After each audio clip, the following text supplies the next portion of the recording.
Chag Sameach Lechulam. This is the Messiah speaking. My name is Tuvia Breuer. You may also call me Michael. I will now share with you a perfectly true story about the earliest origins of this our universe and how its history began. When I was a baby, an adult that was responsible came to clean my crib. She was acting in the capacity of a cleaning lady, a washerwoman, or a laundress. She was a domestic servant, the household help, a hired hand. She said that she came from Poland. She said that her eyes were real. She used an archaic form of the plural called ayen. It is an English word with a Germanic suffix. You might still find it in the dictionary today. It resembles the Hebrew word ayin, which sounds similar and means eye. She sprayed the poles of my baby crib with Lysol brand disinfectant spray. It was a variety that came to be known as Scent 1. It is no longer found on the shelves in the marketplace. It came in a shiny, brass-colored canister. She said she was sterilizing the surfaces. She introduced the cleansing by announcing, "Here comes the cyclone." The spray was called an aerosol. At the time, an airplane was called an aeroplane, so their names were alike. She said she bought it at the grocery store. It had a price sticker on it. She called it a price tag. I forget the exact amount printed on it, but it was something like $1.25 plus tax. It might have been in purple ink. The shape of the price tag vaguely resembled that of a man's necktie. The important part was that it said plus tax, with a little plus sign or cross. That was the indicia of the applicable sales tax. I asked her what that was, and she said it was 8.25% on taxable or non-food items. She even sprayed the cushion. I asked her why, and she said it was to remove the dirt. If I remember correctly, she said it was because dirt reeks. P.U. Funky. Whilst the surfaces were still damp, I reached out my hand to touch them. She warned, in a stern voice, "Don't touch!" It was not to be touched.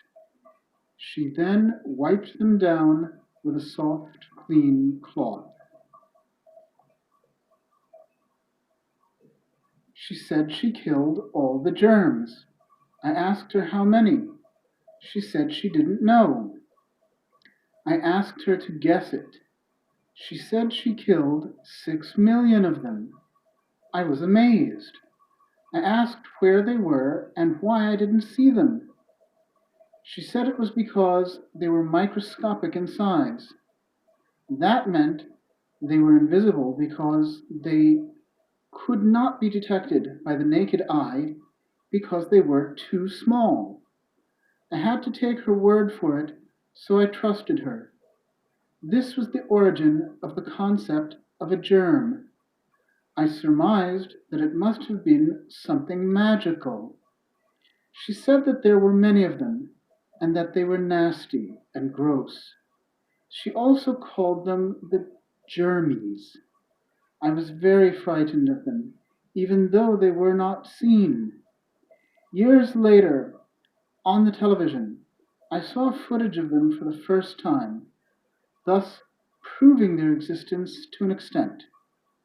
It wasn't until years later, in science class, that I got to see them for the first time through a microscope, thus reinforcing my belief in them. It might interest you to know that halacha, or Jewish law, makes its decisions based on first-hand sightings, so a microscope might not be deemed acceptable for use in determining the existence of something too small to be detected by the unaided senses. In other words, the rabbi might view it as no more than an image in a magical amulet, that is to say, witchcraft or some other trickery. For those of you that don't know what a spray looks like, it resembles a shower. The color of my shower head is white. It is made of plastic. It has the shape of a cross inside of a circle. I sometimes refer to my showering as a power shower. The word spray was used at least once by a friend of mine as slang terminology for spray painting graffiti on walls. To return to the topic at hand, the approximate price plus tax was $1.25 times 1.0825, or $1.353125, rounded upward to the nearest penny, is $1.36, and that was the whole cost.